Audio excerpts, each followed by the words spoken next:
मेरे प्रिय आत्मा,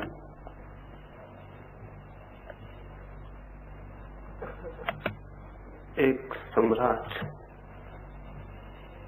एक दिन सुबह अपने बगीचे में निकला। निकलते ही उसके पैर में कांटा गड़ गया। बहुत पीड़ा उसे हुई और उसने सारे साम्राज्य में जितने भी विचारशील लोग थे उन्हें राजधानी आमंत्रित किया और उन लोगों से कहा, ऐसी कोई आयोजना करो कि मेरे पैर में कांटा न गड़ पाए।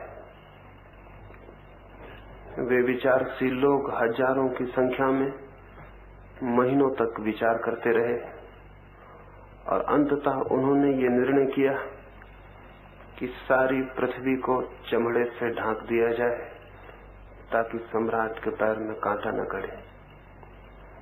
ये खबर पूरे राज्य में फैल गई। किसान घबरा उठे। अगर सारी जमीन चमड़े से ढक दी गई तो अनाज कैसे पैदा होगा। सारे लोग घबरा उठे।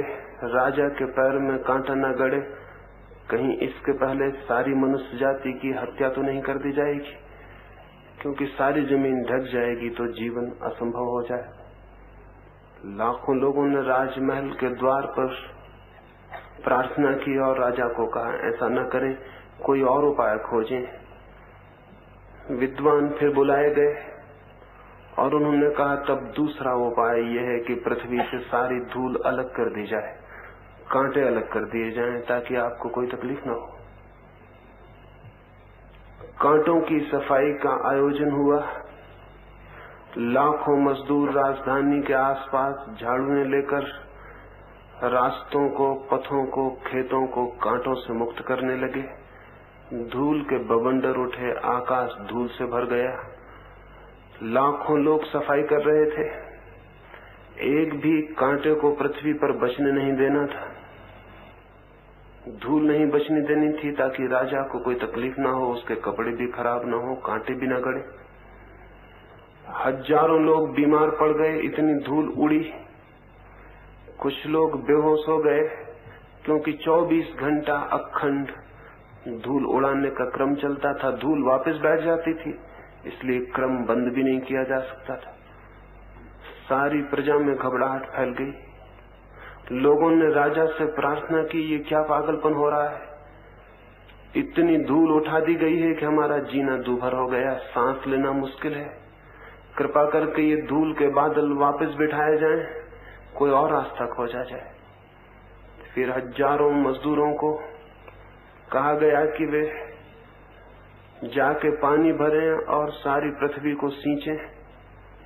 नदी और तालाब सूख गए। लाखों भिश्तियों ने सारी राजधानी को, राजधानी के आसपास की भूमि को पानी से सींचा। कीचड़ मच गई, गरीबों के झोपड़े बह गए, बहुत मुसीबत खड़ी हो गई। फिर राजा से प्रार्थना की गई कि ये क्या हो रहा है, क्या आप हमें जीने न देंगे? क्या आपके पैर में एक कांटा लगता है तो हम सबका जीवन मुश्किल हो जाएगा? कोई और सरल रास्ता खोजें। और तभी एक बूढ़े आदमी ने आके राजा को कहा, मैं ये जूता आपके लिए बना लाया हूं, इसे पहन ले, कांटा फिर आपको न गड़ेगा और हमारा जीवन भी बच जाएगा। राजा हैरान हुआ, इतना सरल उपाय भी हो सकता था क्या? पैर ढके देखकर वो चकित हो गया। क्या कोई इतना बुद्धिमान मनुष्य भी था जितने इतनी सरलता से बात हल कर दी जिसे लाखों विद्वान हल न कर सके? करोड़ों रुपया खर्च हुआ, हजारों लोग परेशान हुए। इतनी सरल बात थी और सारे पंडित, सारे विद्वान क्रोध और ईर्ष्या से भर गए। ये बूढ़ा आदमी खतरनाक था। इस सब के प्रति, इस बूढ़े आदमी के प्रति उन सब के मन में तीव्र रोष भर गया। उन्होंने कहा, जरूर इस आदमी को शैतान ने ही सहायता दी होगी, क्योंकि हम इतने विचारशील लोग नहीं खोज पाए जो बात इसने खोज ली है। जरूर इसमें कोई खतरा है। राजा को उन्होंने समझाया, ये जूता खतरनाक सिद्ध होगा। शैतान का हाथ इसमें होना चाहिए, क्योंकि हमारी सारी बुद्धिमत्ता जो नहीं खोज सकी, ये बूढ़ा आदमी कैसे खोज लेगा। राजा को उन्होंने भड़काया, समझाया, राजा भयभीत हो गया। उस बूढ़े आदमी को सूली दे दी गई। वो पहला समझदार आदमी सूली पे चढ़ा, और उसके बाद जितने लोगों ने ये सलाह दी है कि कृपा करें, पृथ्वी को परेशान न करें, अपने पैर ढक लें, उन सभी को सूली दी जाती रही। शायद इसीलिए वो पहला क्रांतिकारी व्यक्ति जिसने जूते की इजाद की थी, उसके वंशज आज भी अपमानित हैं, आज भी चमार का कोई आदर नहीं। शायद पंडितों का ही हाथ होगा इसमें।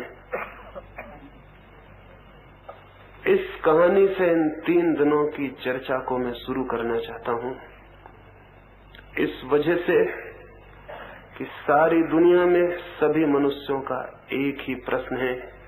दुख के कांटे जीवन को पीड़ित किए रहते हैं, अशांति के कांटे, चिंता के कांटे, अज्ञान और अंधकार के कांटे गड़ते हैं, और कोई उपाय समझ में नहीं आता कि इनसे कैसे बचा जाए।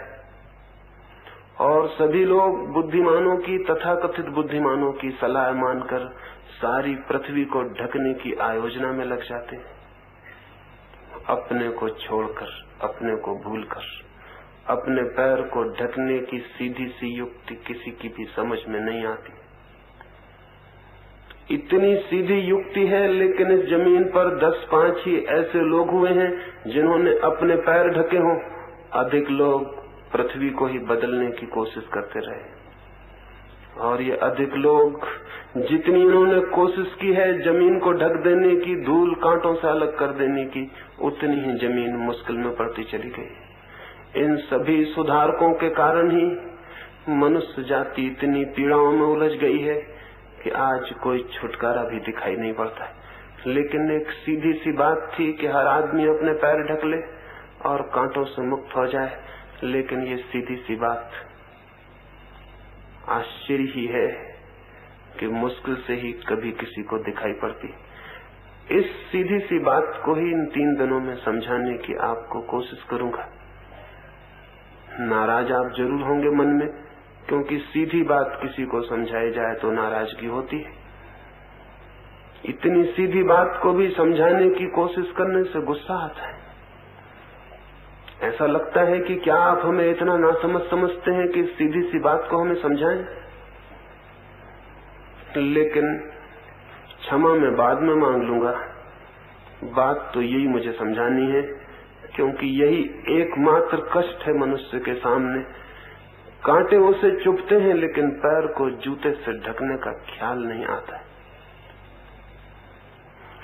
सब तरफ दृष्टि जाती है, हजारों उपाय सूझते हैं जीवन को शांत कर लेने के, एक उपाय भर नहीं सूझता है अपने को बदल लेने का, अपने को ढक लेने का।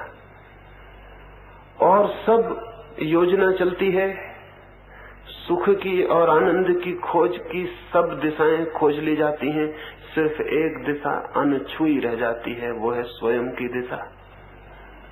जैसे स्वयं को हम देखते ही नहीं और सबको देखते रहते हैं। तो यहाँ इन 3 दिनों में इस सीधी सी बात पर थोड़ा सा हम विचार करेंगे कि क्या स्वयं को भी देखा जा सकता है।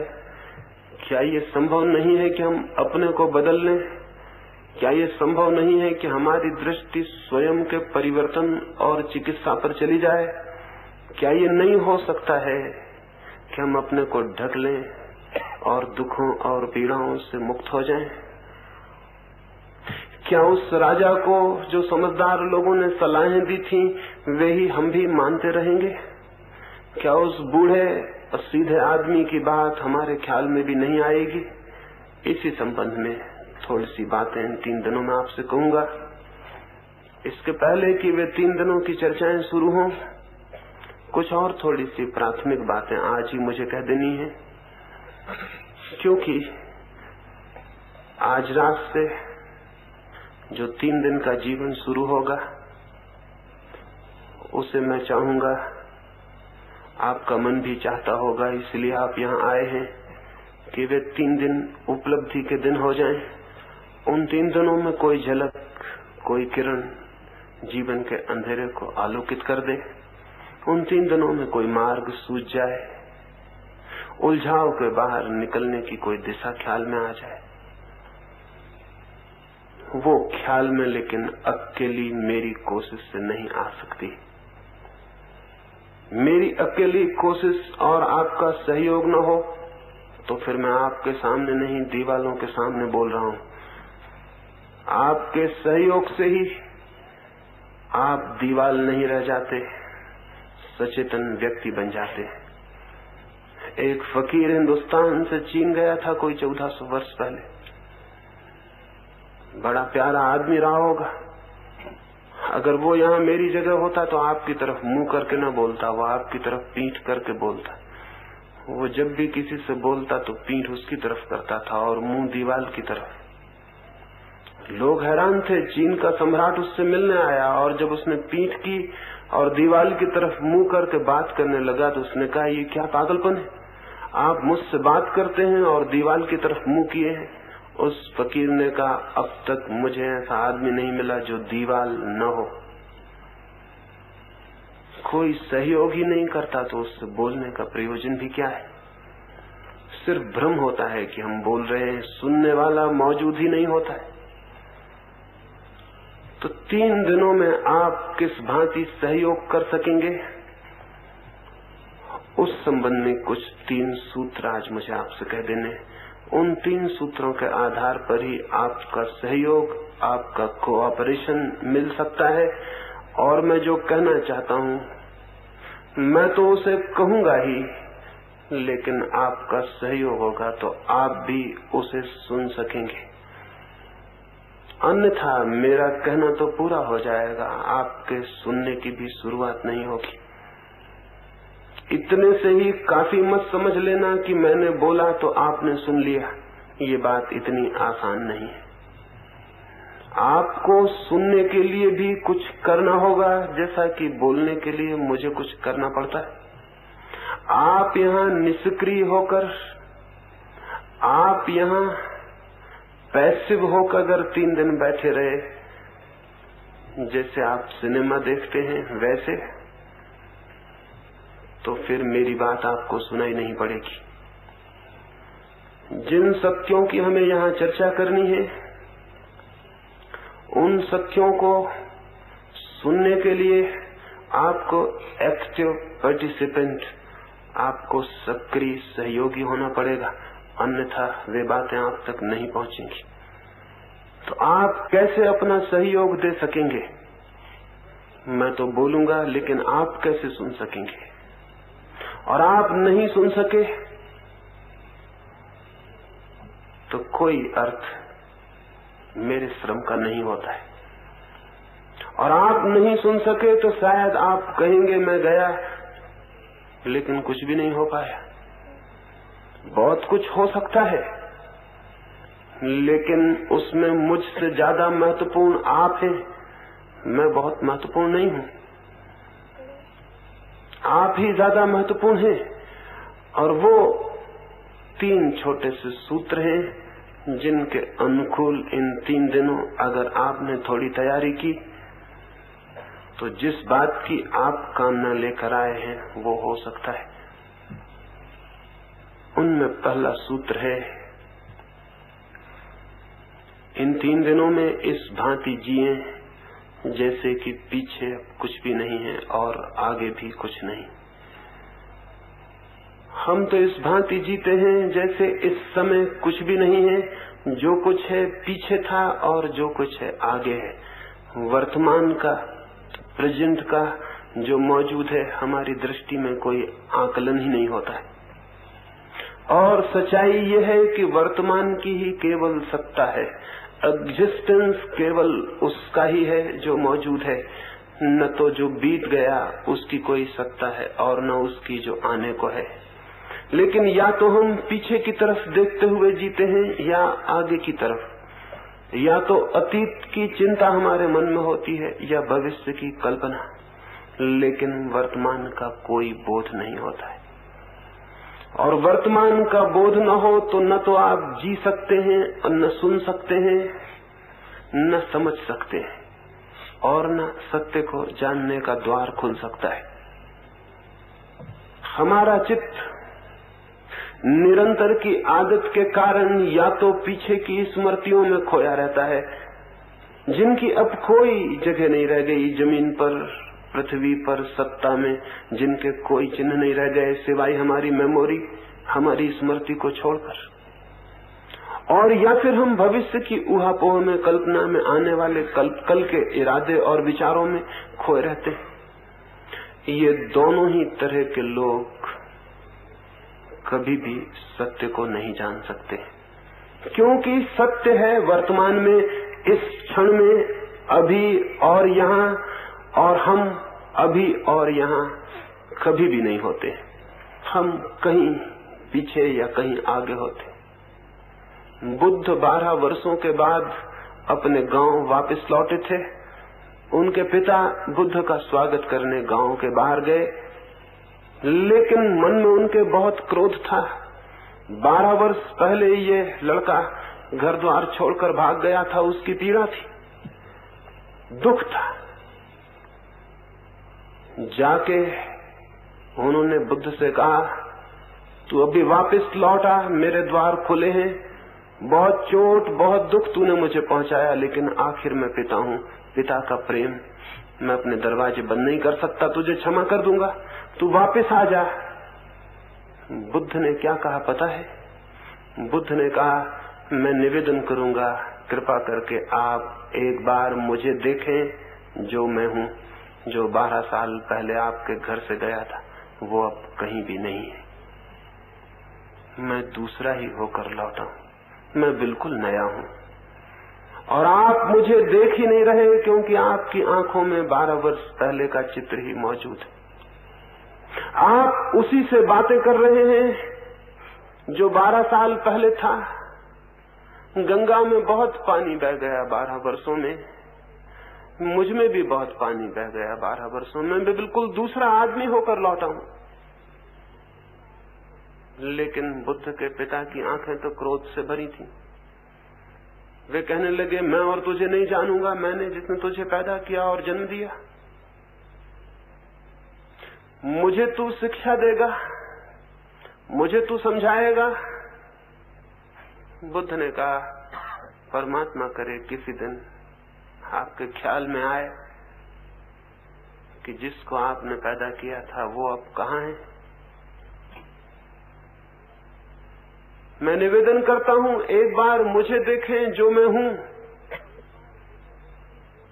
पता नहीं बुद्ध के पिता देख पाए या नहीं, हम भी नहीं देख पाते, हम भी पीछे पीछे अटके रह जाते हैं। और जिंदगी रोज बदल जाती है, जिंदगी रोज बदल जाती है, प्रतिपल सब कुछ बदल जाता है और हम पीछे ही उलझे रह जाते। इसलिए जीवन से हमारा संस्पर्श नहीं हो पाता, और या फिर हम आगे के ऊहापोह में और कल्पना में खो जाते। मैंने सुना है एक आदमी एक ट्रेन में न्यूयॉर्क की तरफ सफर कर रहा था। एक बीच के स्टेशन पर एक युवक भी सवार हुआ। उस युवक के हाथ के बस्ते को देखकर लगता था वो किसी इंश्योरेंस का एजेंट होगा। उस बूढ़े आदमी के पास वो बैठा, फिर थोड़ी देर बाद उसने पूछा कि क्या मां से आप बता सकेंगे आपकी घड़ी में कितना बजा हुआ है? वो बूढ़ा थोड़ी देर चुप रहा और उसने कहा, क्षमा करें, मैं न बता सकूंगा। उस युवक ने कहा, क्या आपके पास घड़ी नहीं है? उस बूढ़े ने कहा, घड़ी तो जरूर है, लेकिन मैं थोड़ा आगे का भी विचार कर लेता हूं, तभी कुछ करता हूं। अभी तुम पूछोगे कितना बजा है और मैं घड़ी में बताऊंगा कितना बजा है, हम दोनों के बीच बातचीत शुरू हो जाएगी। फिर तुम पूछोगे आप कहाँ जा रहे हैं, मैं कहूंगा न्यूयॉर्क जा रहा हूं, तुम कहोगे मैं भी जा रहा हूं। आप किस मोहल्ले में रहते हैं? तो मैं अपना मोहल्ला बताऊंगा। संकोच बस मुझे कहना पड़ेगा, अगर कभी वहां आए तो मेरे घर भी आना, मेरी जवान लड़की। तुम घर आओगे, निश्चित ही उसके प्रति आकर्षित हो जाओगे। तुम उससे कहोगे कि चित्र देखने चलती हो, वो जरूर राजी हो जाएगी। और ये मामला यहाँ तक बढ़ेगा कि एक दिन मुझे विचार करना पड़ेगा कि बीमा एजेंट से अपनी लड़की की शादी करनी या नहीं करनी, और मुझे बीमा एजेंट बिल्कुल भी पसंद नहीं आते। इसलिए कृपा करो मुझसे तुम घड़ी का समय मत पूछो। इस आदमी पर जरूर हमें हंसी आ सकती, लेकिन हम सब इसी तरह के आदमी हैं। हमारा चित्त प्रतिपल वर्तमान से छिटक जाता है और भविष्य में उतर जाता है, और भविष्य के संबंध में आप कुछ भी सोचें सभी ऐसा ही फिजूल और व्यर्थ है, क्योंकि भविष्य है नहीं। जो भी आप सोचेंगे सभी कल्पना, सभी इमेजिनेशन। जो भी आप सोचेंगे वो इसी तरह का झूठा और व्यर्थ है, जैसे इस आदमी का इस छोटी सी बात से कि घड़ी में कितना बजा है इतनी लंबी यात्रा पर कूद जाना। इसका चित्त हम सब का चित्त है।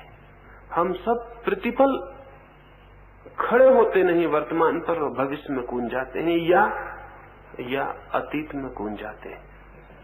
लेकिन जो क्षण मौजूद होता है उसमें हम मौजूद नहीं हो पाते, और उसकी ही सत्ता है, वही वास्तविक है। अतीत और भविष्य, इन दोनों के बंधनों में मनुष्य की चेतना वर्तमान से अपरिचित रह जाती है। अतीत और भविष्य दोनों मनुष्य की ईजादें हैं। जगत की सत्ता में उनका कोई भी स्थान नहीं, उनका कोई भी अस्तित्व नहीं। भविष्य और अतीत, पास्ट और फ्यूचर कल्पित समय है, स्यूडो टाइम है, वास्तविक समय नहीं। वास्तविक समय, रियल टाइम तो केवल वर्तमान का क्षण है। वर्तमान के इस क्षण में जो जीता है वो सत्य तक पहुंच सकता है, क्योंकि वर्तमान का क्षण ही द्वार है। लेकिन जो अतीत और भविष्य में भटकता है वो सपने देख सकता है, स्मृतियों में खो सकता है, लेकिन सत्य से उसका साक्षात कभी भी संभव नहीं है। तो इन 3 दिनों में ऐसे जिए कि जो क्षण आपके पास है बस वही है। दूसरा क्षण मनुष्य के हाथ में होता भी नहीं। एक ही क्षण होता है, 2 क्षण नहीं होते। और उस एक क्षण को हम गंवा दें बीते हुए क्षणों के लिए या आने वाले क्षणों के लिए, तो बड़ी भूल हो जाती।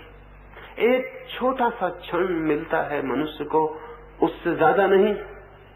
उस छोटे से क्षण को जीने की कला ही धर्म में प्रवेश की कला है। वही है आज। तो आज रात से ऐसा जिए कि जो क्षण है वही है। जो काम आप कर रहे हैं वही कर रहे हैं। यहाँ सुन रहे हैं तो सिर्फ सुन रहे हैं। इस सुनने में फिर और कुछ भी नहीं। मैं बोल रहा हूँ उस वक्त अगर आप सोचने लगे यही गीता में भी लिखा है, तो आप पीछे चले गए। कभी आपने पढ़ा होगा, उससे आप मेलजोल बिठाने लगे। मैं जो कहता था उसके आपसे संबंध टूट गया। अगर मैं कुछ कह रहा हूँ और आप सोचने लगे कि अगर मैं ऐसा करूं या सोचूं तो कहीं ऐसा तो ना हो कि मुझे घर द्वार छोड़ देना पड़े, आप भविष्य में चले गए। आप समय बताने की जगह लड़की के विवाह का चिंतन करने लगे। क्या होगा मेरी बात से अगर ये सोचने लगे तो आप आगे चले गए। क्या पुरानी बातों से मेल करने लगे तो पीछे चले गए और वंचित हो गए उस बात को सुनने से जो मैं आपसे कहता था। जो मैं आपसे कह रहा हूं अगर उसे ही सुनना है तो सुनने के क्षण में फिर और कहीं आप नहीं होना चाहिए। लेकिन ये केवल सुनने के लिए नहीं हो सकता। ये तो तभी हो सकता है जब हम 24 घंटे ऐसा जिए, जब आप पानी पी रहे हो तो सिर्फ पानी पिए, और भोजन करते हो तो सिर्फ भोजन, और रास्ते पे चलते हो तो सिर्फ रास्ते पर चलें, और उस क्षण को ही समझ लें कि इसके आगे कुछ नहीं और पीछे कुछ नहीं, यही है और इसी में मुझे पूरी तरह मौजूद होना है। ये तो पहला ध्यान रखने का है इन 3 दिनों में। कठिन नहीं है, ख्याल में आ जाएगा तो बहुत सरल है। कठिन तो वो है जो आप कर रहे हैं, जो मैं कह रहा हूं वो तो बहुत सरल है, लेकिन अपने पैर पर जूता चढ़ाने जैसी सरल बात भी मुश्किल से ख्याल में आती। कठिन वो है जो आप कर रहे हैं, जिस ढंग से आप जी रहे हैं वो जीना एकदम कठिन है। आश्चर्य है कि हम जिए चले जा रहे हैं। जो मैं कह रहा हूं वो बहुत सरल है। यहां से लौटते वक्त उसका प्रयोग करते लौटें, और कम से कम 3 दिन तो कोशिश करें। हो सकता है 3 दिन में उसकी सच्चाई दिखाई पड़ जाए, और फिर जिसकी सच्चाई हमें दिखाई पड़ जाती है उससे इस जीवन में अलग होना कठिन है। 3 दिन के लिए हिम्मत करें, पीछे को छोड़ दें। छूट गया है अतीत आपसे, आप व्यर्थ ही उसे पकड़े। कहाँ है वो?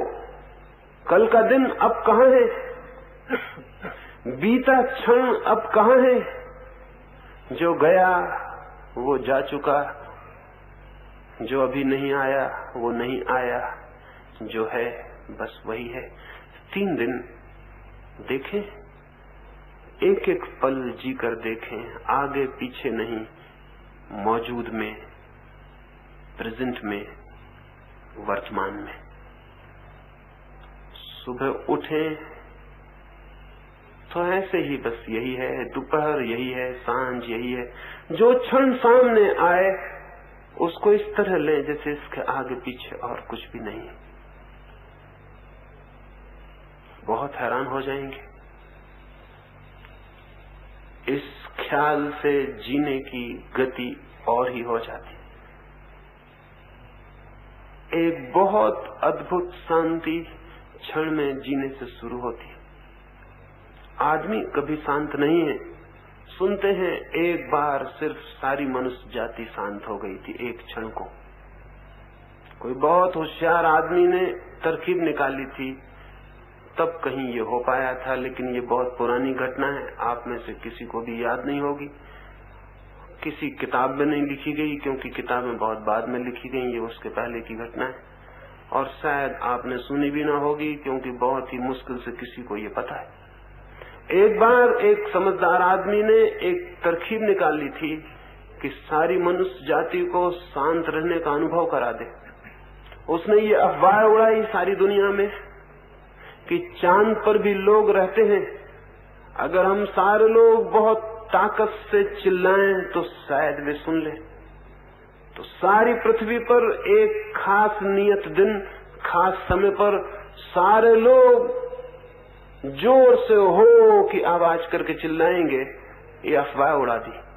सारी दुनिया में बड़ी उत्सुकता से उस दिन की प्रतीक्षा की गई। वो क्षण आ गया, वो घड़ी आ गई, वो पल करीब आने लगा। सारे दुनिया के लोग, बच्चों से बूढ़ों तक तैयार थे, क्योंकि सारे लोग चिल्लाएंगे तो ही शायद चांद तक रहने वाले लोगों तक आवाज पहुंच सके और उनसे संबंध पैदा करना था। ठीक क्षण भी आ गया, लेकिन कोई भी नहीं चिल्लाया, क्योंकि हर एक सोचता था कि मैं चुप रह जाऊं तो इतनी बड़ी आवाज सुनने का मौका फिर दोबारा आने वाला नहीं। सब चिल्लाएंगे, कितनी अद्भुत आवाज होगी, मैं सुन लूं। और एक के न चिल्लाने से क्या फर्क पड़ेगा।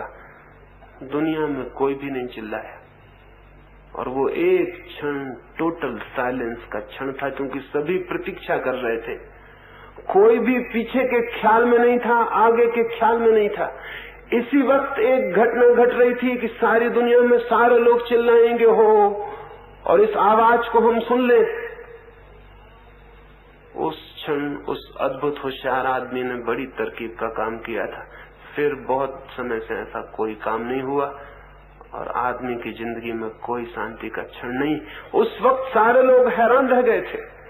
उस पल के बीच जाने पर लोगों को पता चला था कितनी गहरी शांति संभव है, क्योंकि उस क्षण कोई पास्ट नहीं था, कोई फ्यूचर नहीं था। एक उसी पल में घटना घटने वाली थी। जरा चूक गए तो चूक गए।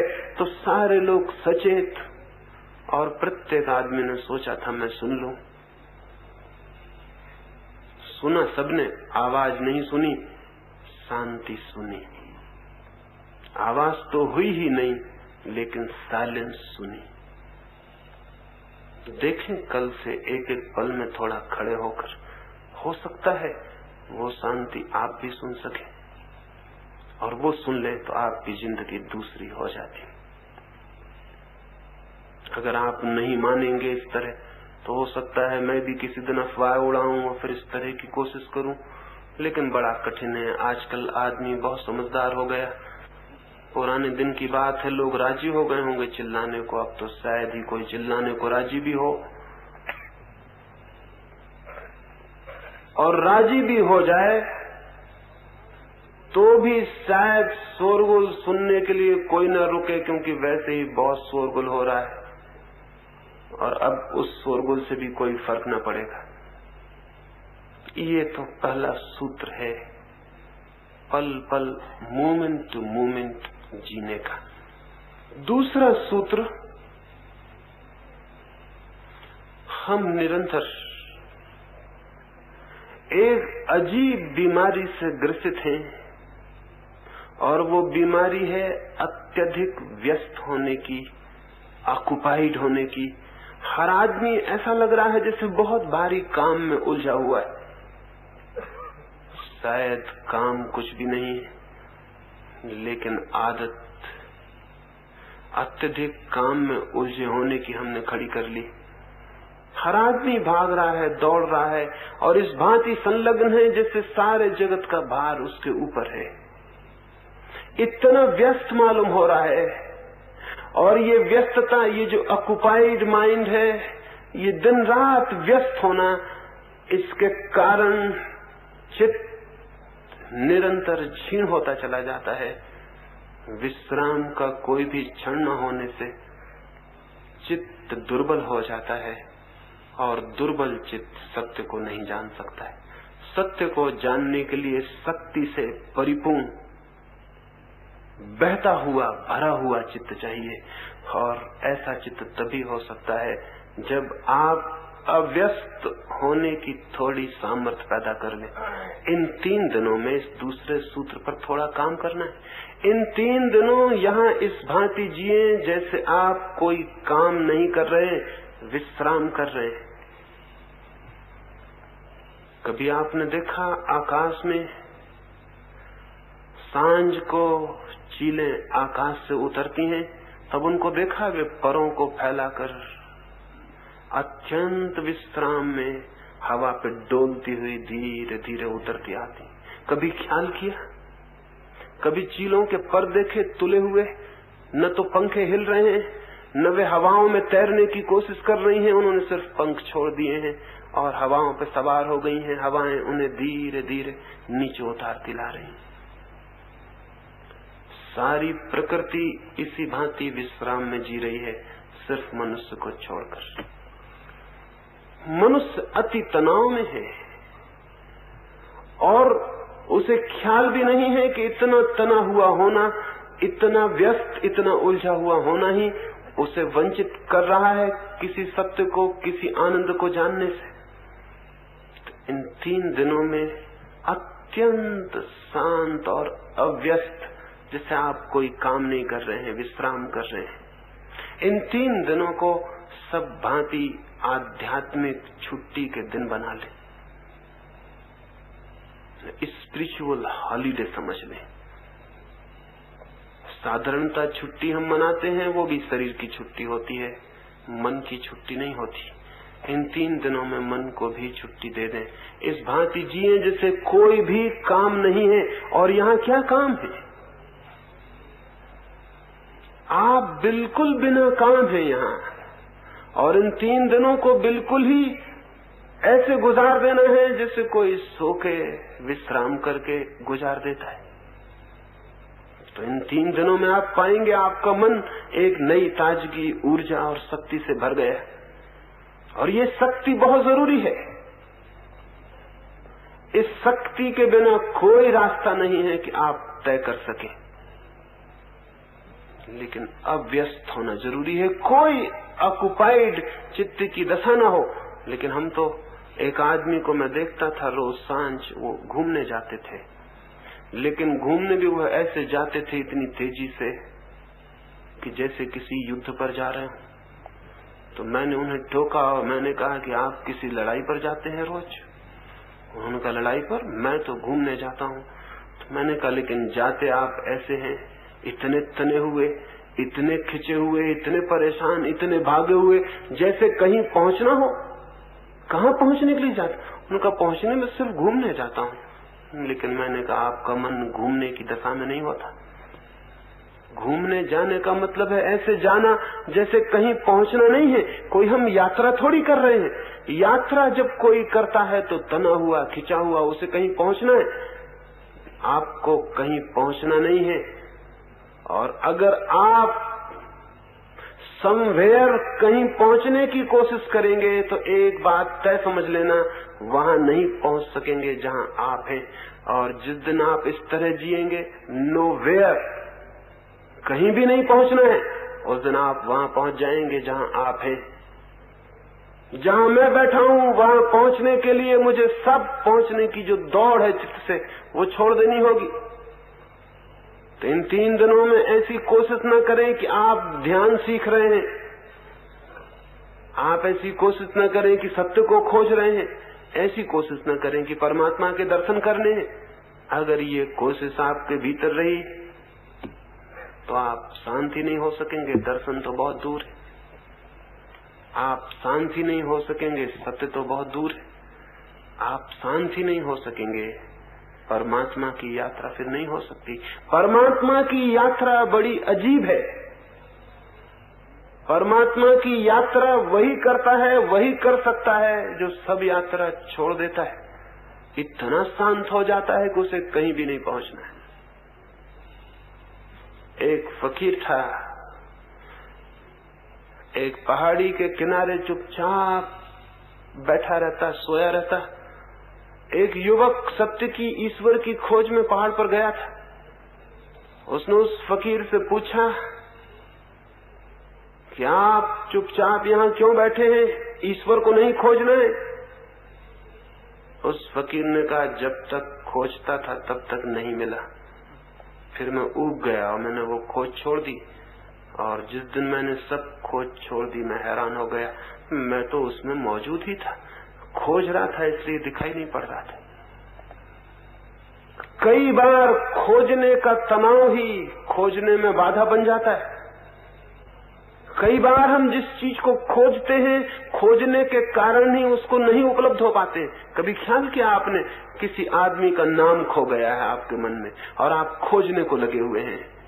खोजते हैं और परेशान हो जाते हैं, सिर ठोक लेते हैं कि बिल्कुल जवान तक आता है लेकिन आता नहीं, पता नहीं चलता कहाँ गया, कैसे खो गया। मालूम है मुझे, ये भी मालूम है कि मुझे मालूम है, भीतर आता है पर न मालूम कहाँ अटक जाता है। फिर आप खोज छोड़ देते हैं। फिर आप अपनी बगिया में गड्ढा खोद रहे हैं, या अपने कुत्ते के साथ खेल रहे हैं, या अपने बच्चे से गपशप कर रहे हैं और एकदम आप हैरान हो जाते हैं, वो नाम मौजूद हो गया, वो आ गया है। और तब आप समझ भी नहीं पाते कि ये कैसे आ गया। आप खोजते थे, खोजने की तनाव की वजह से मन अशांत हो गया। अशांत होने की वजह से उसे रास्ता नहीं मिलता था आने का, वो अटका रह गया पीछे। आप शांत हो जाओ तो वो आ जाए, आप अशांत हो तो वो आए कहां से, द्वार कहां मिले, रास्ता कहां मिले। भीतर परमात्मा निरंतर आप तक आने की कोशिश कर रहा है, लेकिन आप इतने व्यस्त हैं कि आपकी इस व्यस्तता में बाधा देने जैसी अशिष्टता परमात्मा न करेगा। वो आपको परेशान नहीं करेगा। जब आप शांत हो जाएं तो आ जाएगा। वो उन मेहमानों में से नहीं है कि आप कुछ भी कर रहे हो और वो आ जाए। जब देखेगा कि आप तैयार हैं तो वो तो हमेशा मौजूद है। भीतर कोई हमारे रास्ता खोज रहा है, लेकिन हम इतने सतह पर इतने व्यस्त हैं, इतनी लहरों से भरे हैं कि उसे रास्ता नहीं मिलता है। कृपा करें, रास्ता दें। आपको परमात्मा को नहीं खोजना है, परमात्मा आपको ही खोज रहा है। आप इतनी ही कृपा करें कि रास्ता दे दें। आप बीच में न खड़े हो अपने और परमात्मा के, तो सारी बात हल हो जाती। लेकिन शायद हमें इसका ख्याल नहीं है। इन 3 दिनों में इस ख्याल पर थोड़ा सा ध्यान ले जाएं। 3 दिन इस तरह जिए कि आपको कोई भी काम नहीं है, और आश्रमों में और संतों, साधुओं और महात्माओं के पास आप जाते होंगे उस भांति मेरे पास ना आए। वे आपको काम सिखाते हैं। वे सिखाते हैं प्रार्थना करो, पूजा करो, नाम जपो, गीता पढ़ो, ये करो वो करो, बहुत जोर से करो। जितना ज्यादा करोगे, 1000 दफे नाम जपोगे तो 1,00,000 दफे जपोगे तो और फायदा है, 1 करोड़ दफे जपोगे तो और फायदा है। 1 दफे गीता पढ़ोगे तो कम, 1000 दफे पढ़ोगे तो और ज्यादा। 1 उपवास करोगे तो कम, 1000 कर लोगे तो बहुत ज्यादा। वे आपको कोई काम सिखाते हैं, वे आपको किसी काम में लगाते हैं। मैं आपको कोई काम सिखाने को यहां नहीं हूं।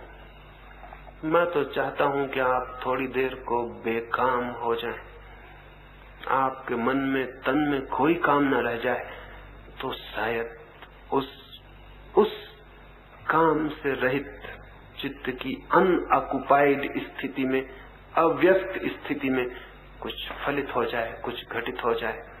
तो दूसरा सूत्र इन 3 दिनों के लिए, व्यस्तता न दिखाएं। यहाँ कोई फिक्र नहीं, अगर मेरी एक चर्चा में ना आ पाए तो कोई हर्जा नहीं हुआ जाने वाला। कोई फिक्र नहीं, अगर ध्यान को वक्त पर न पहुंच पाए, कोई हर्जा नहीं हुआ जाने वाला। लेकिन इतनी शांति से जिए इन 3 दिनों में कि आप कोई काम में नहीं लगे हैं, मौज में, एक आनंद में यहाँ हैं। यहाँ कोई साधना करने आए हैं तो साधना की हमारी धारणा ही कुछ अजीब है। उसमें तो जो जितना बड़ा साधक है उतना ही तन के और चुस्त बैठा रहता है, उतना ही तनाव से भरा रहता है। ऐसी साधना यहाँ नहीं है। मैं तो साधना ही इसको कहता हूँ कि आप सब तरह से उपराम को, विश्रांति को, एकदम चित्त के तल पर सब तरह के काम से छुटकारा पा जाएं। 3 दिन इस तरह का, इस तरफ ध्यान देना का आपसे निवेदन है। और जैसे ही आप थोड़े से विश्राम में रहना जान पाएंगे, आप हैरान हो जाएंगे। यहाँ इतने दरख्त हैं, इतने पक्षी बोलते हैं। चुपचाप उनके पास, दरख्तों के पास जाके बैठ जाएं, लेट जाएं, कुछ न करें। 3 दिनों में ज्यादा समय कुछ न करें और देखें कि उस ना करने से कुछ हो सकता है क्या। अब तक जिन्होंने भी जीवन की गहराइयां जानी हैं, वे ही लोग हैं जिन्होंने किन्हीं ना करने के क्षणों में परमात्मा से संबंध जोड़ लिया। लाओ से कहा करता था,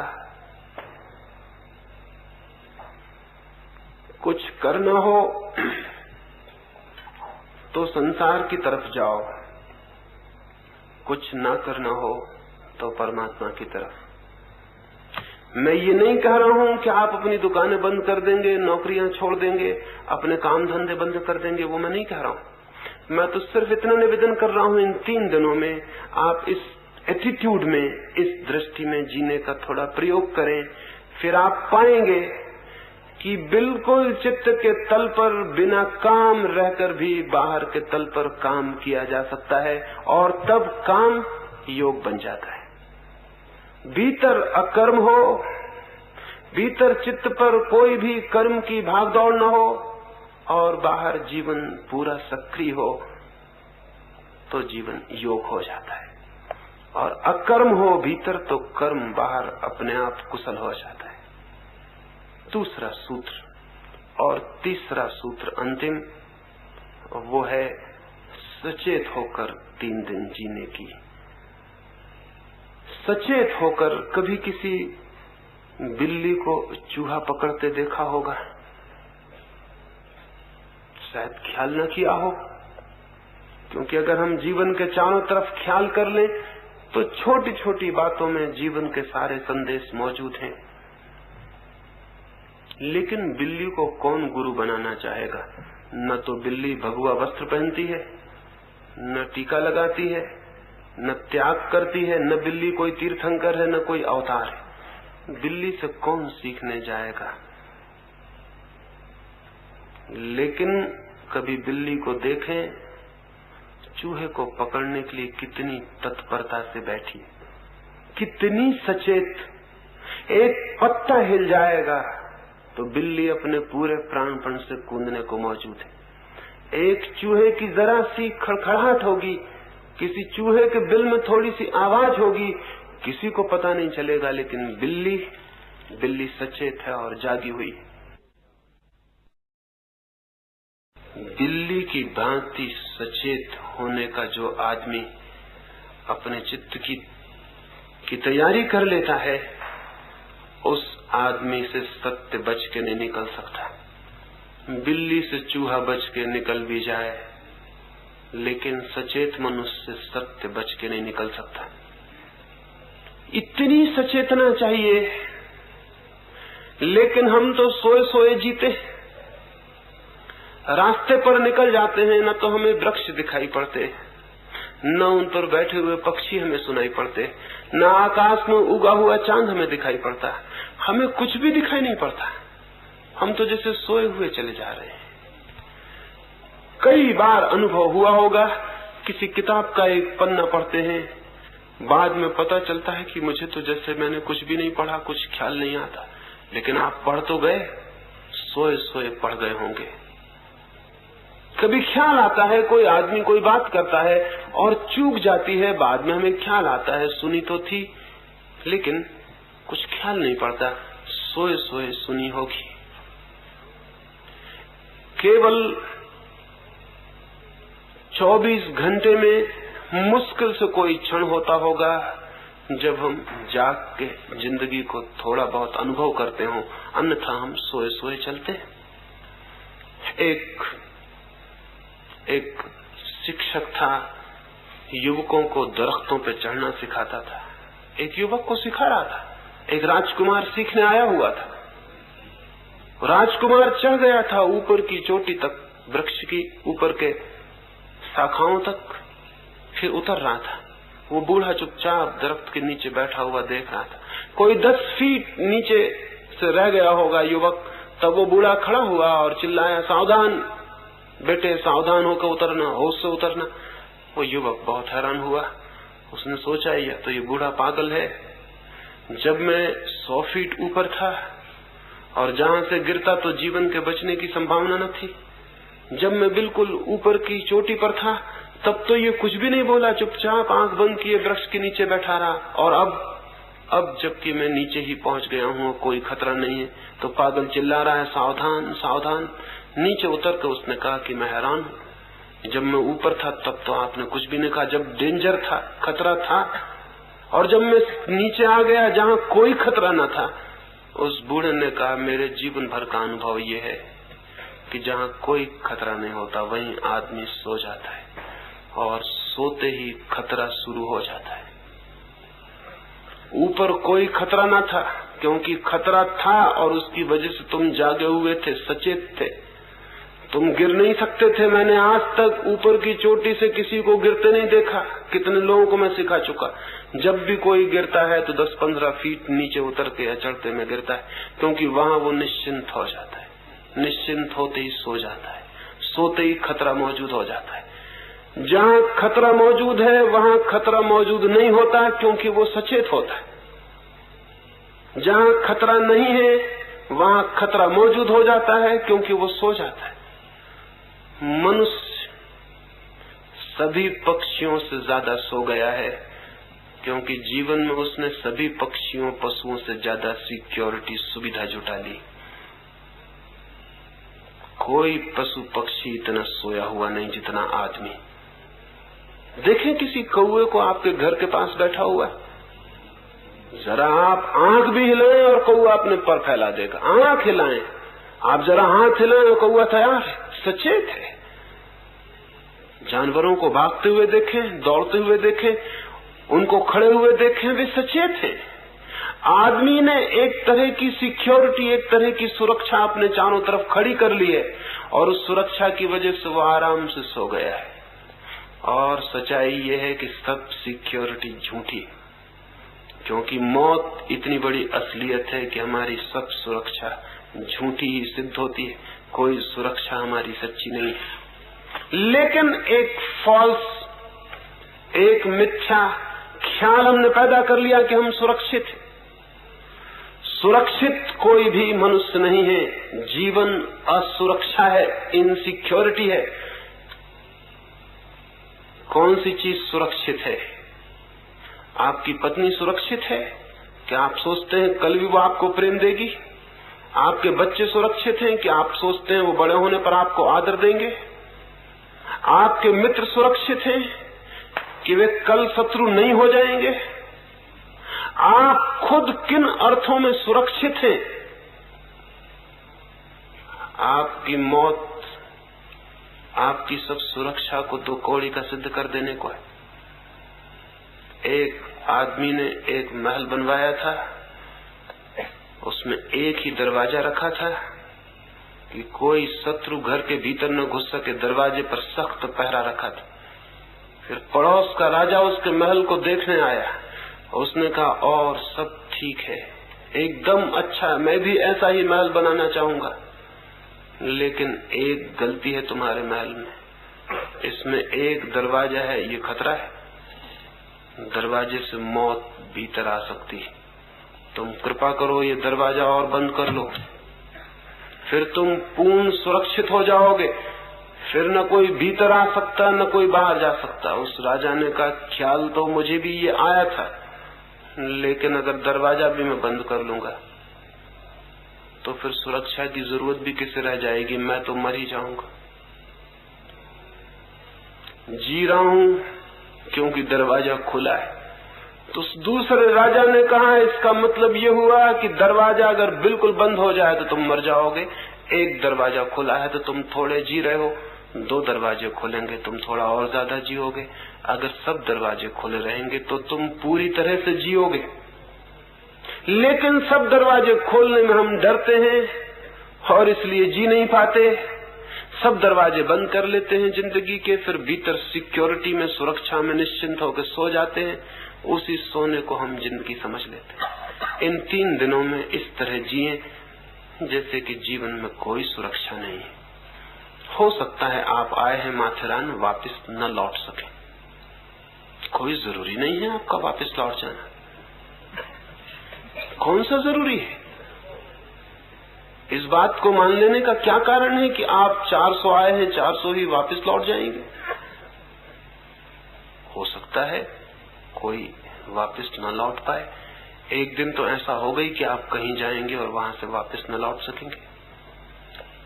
प्रति घड़ी कोई 1 लाख आदमी अपना जीवन खो देते हैं कहीं न कहीं पृथ्वी पर। आप भी किसी क्षण खो देंगे। वो क्षण यही क्षण हो सकता है, आने वाला क्षण हो सकता है।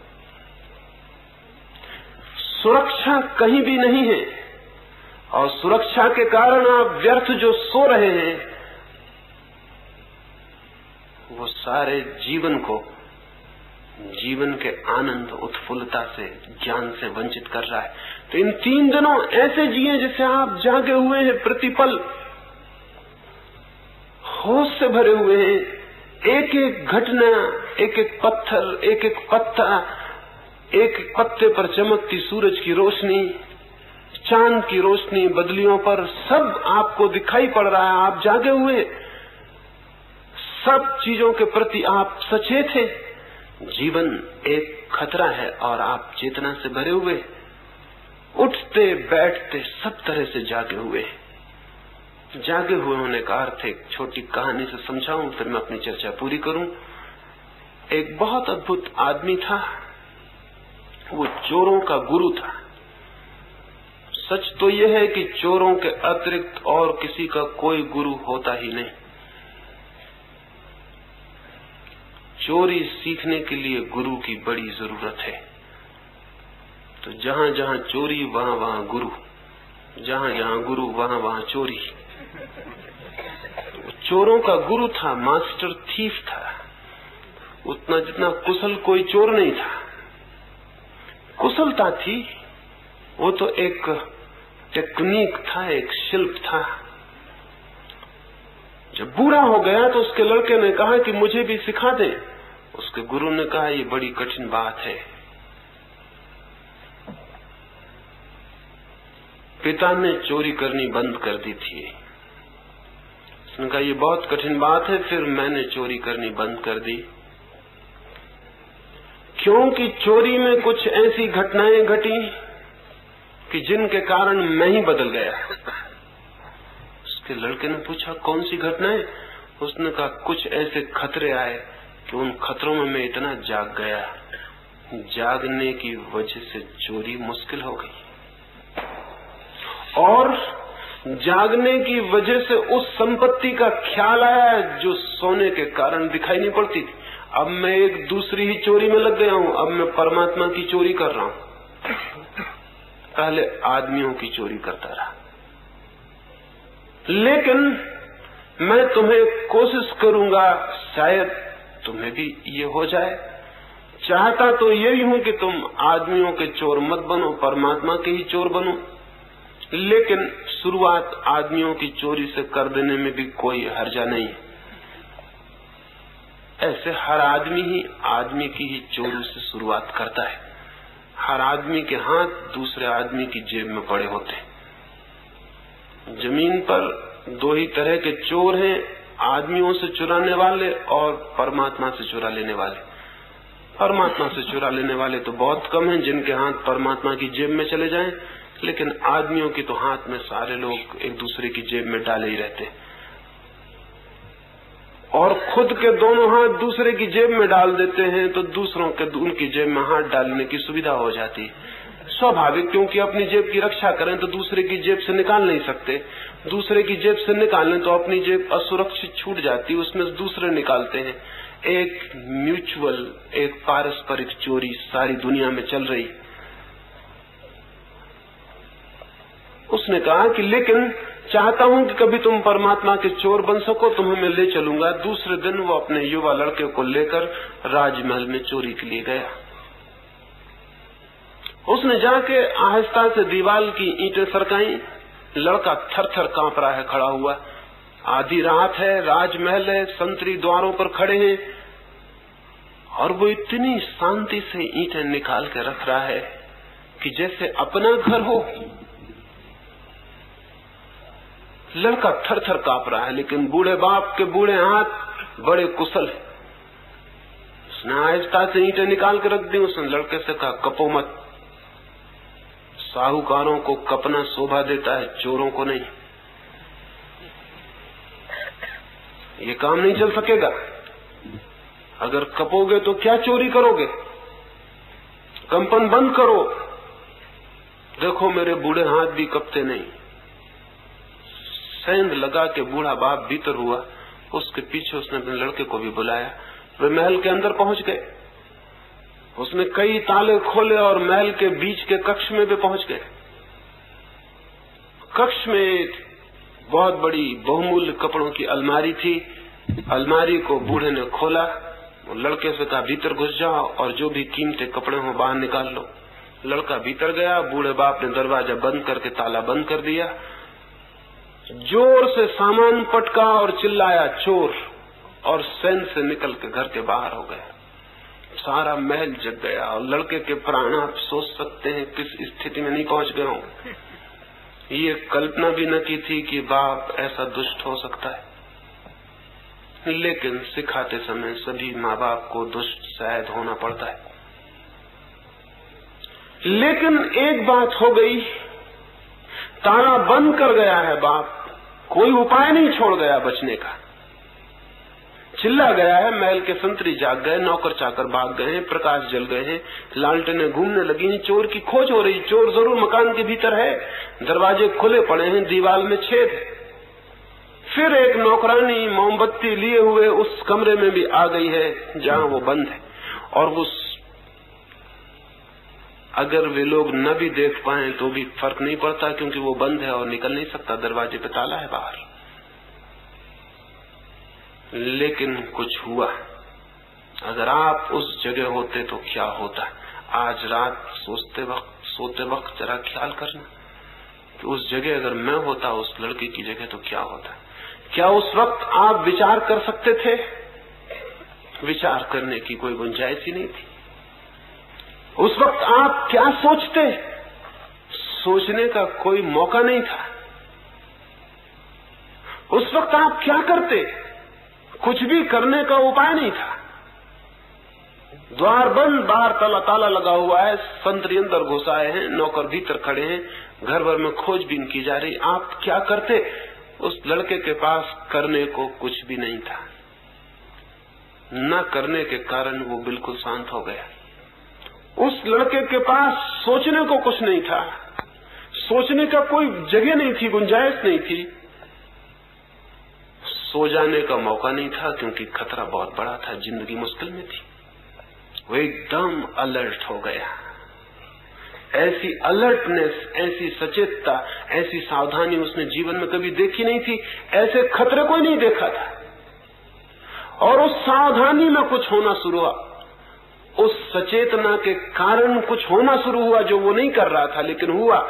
उसने कुछ अपने नाखून से दरवाजा खरोचा, नौकरानी पास से निकलती थी। उसने सोचा शायद चूहा या कोई बिल्ली कपड़ों की अलमारी में अंदर है। उसने ताला खोला, मोमबत्ती लेके भीतर झांका। उस युवक ने मोमबत्ती बुझा दी। बुझाई ये कहना केवल भाषा की बात है, मोमबत्ती बुझा दी गई, क्योंकि युवक ने सोचा नहीं था कि मैं मोमबत्ती बुझा दूं।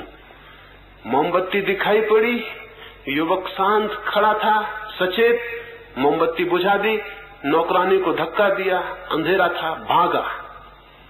नौकर उसके पीछे भागे, दीवार से बाहर निकला, जितनी ताकत से भाग सकता था भाग रहा था। कहना गलत है, क्योंकि भागने का कोई उपक्रम, कोई चेष्टा, कोई एफर्ट वो नहीं कर रहा था, बस पा रहा था कि मैं भाग रहा हूं।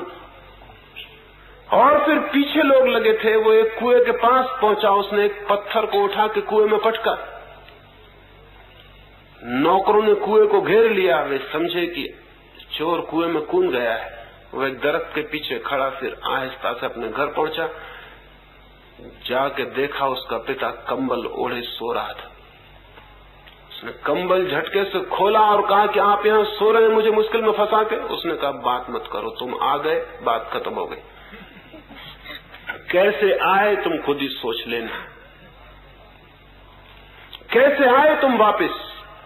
उसने कहा मुझे पता नहीं कि मैं कैसे आया हूं, लेकिन कुछ बातें घटी। मैंने जिंदगी में ऐसी अलर्टनेस, ऐसी ताजगी, ऐसा होश कभी देखा नहीं था। और आउट ऑफ दैट अलर्टनेस, उस सचेतता के भीतर से फिर कुछ होना शुरू हुआ जिसको मैं नहीं कह सकता कि मैंने किया। मैं बाहर आ गया हूं। उस बूढ़े ने कहा अब दोबारा भीतर जाने का इरादा है। उस युवक ने कहा उस सचेतना में, उस अवेयरनेस में जिस आनंद का अनुभव हुआ है, अब मैं चाहता हूं मैं भी परमात्मा का चोर हो जाऊं। अब आदमियों की संपदा में मुझे भी कोई रस दिखाई नहीं पड़ता, क्योंकि उस सचेतना में मैंने अपने भीतर जो संपदा देखी है वह संसार में कहीं भी नहीं। तो मैं परमात्मा के चोर होना आपको सिखाना चाहता हूं, लेकिन उसके पहले इन 3 सूत्रों पर इन 3 दिनों में अगर आप सहयोग देंगे तो इसमें कोई बहुत आश्चर्य नहीं है कि जाते वक्त आप अपने सामान में परमात्मा की भी थोड़ी सी संपदा ले जाते हुए अपने आप को अनुभव करें। वो संपत्ति सब जगह मौजूद है, लेकिन कोई हिम्मतवर चोर आता ही नहीं कि उस संपत्ति को चुराए और अपने घर ले जाए। परमात्मा करे आप भी एक मास्टर थीप हो सके, एक कुशल चोर हो सके उस बड़ी संपदा को चुराने में। उस चोरी के सिखाने का ही यहाँ राज 3 दिनों में आपसे मैं कहूंगा, और अगर आपका सहयोग रहा तो ये बात हो सकती है। आज के लिए तो इतना बस, क्योंकि रात बहुत हो गई और जिनको चोरी की तैयारी करनी है उन्हें अपनी अपनी जगह चले जाना चाहिए। मेरी बातों को इतने प्रेम और शांति से सुना है, इसके लिए बहुत बहुत धन्यवाद। अंत में यही प्रार्थना करता हूं, प्रभु करे वो आशा और वो सपना पूरा हो सके जिसके लिए हम सबके प्राण लालाए थे।